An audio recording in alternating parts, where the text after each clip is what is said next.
उद्या विदर्भाच्या पूर्व विदर्भाच्या 6 जिल्ह्याच्या पदाधिकारी व लोकप्रतिनिधी यांची सुरेश भट सभागृहाला बैठक होती। आता तयारी पूर्ण झालेली आहे, परंतु आत्ताच माननीय एकनाथजी शिंदे साहेबांचा मला टेलिफोन आलेला आहे।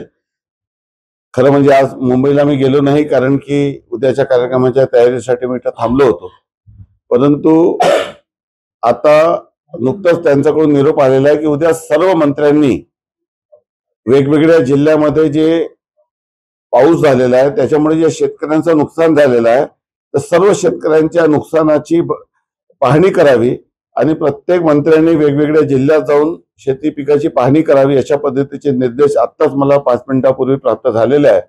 त्यामुळे उद्या सुरेश भट येथील सभागृहातील वेळ आता ती कार्यक्रम आता पुढे ढकलण्यात आलेला आहे आणि उद्या मी आणि सर्व मंत्रिमंडळातील मंत्री हे वेगवेगळ्या जिल्ह्यामध्ये संकटात सापडलेल्या शेतकऱ्यांच्या पिकाची पाहणी या ठिकाणी करणार। उद्याचा कार्यक्रम हा पुढे ढकलण्यात आलेला आहे, कारण की पहिले शेतकरी अडचणीत आहे त्याला मदत करणे आणि त्याच्या शेतापर्यंत सरकारचे संवेदनशीलता आहे की त्यांनी प्रत्येक त्यांनी निर्णय दिलेला आहे की प्रत्येक मंत्र्यांनी त्या जिल्ह्यात जाऊन पिकाची पाहणी करायची आहे। पक्षाचा मेळावा आम्ही शेतकऱ्यांचा विषय आमच्यासाठी जास्त प्राधान्याचा असल्याने त्याला आम्ही पुढे ढकललेला आहे। शिंदे साहेब एकदम संवेदनशील मंत्री आहे, आताच त्यांचा मला फोन आला आणि त्यामुळे उद्याचा जरी आमची तयारी झाली आहे, परंतु ज्या पद्धतीचा पाऊस सातत्याने म्हणजे सप्टेंबर महिन्यामध्ये खूप मोठ्या प्रमाणात आलेला आहे आणि त्यामुळे जे शेतकऱ्यांचं नुकसान झालेलं आहे त्याची पाहणी करण्यासाठी मी उद्या जाणार आहे।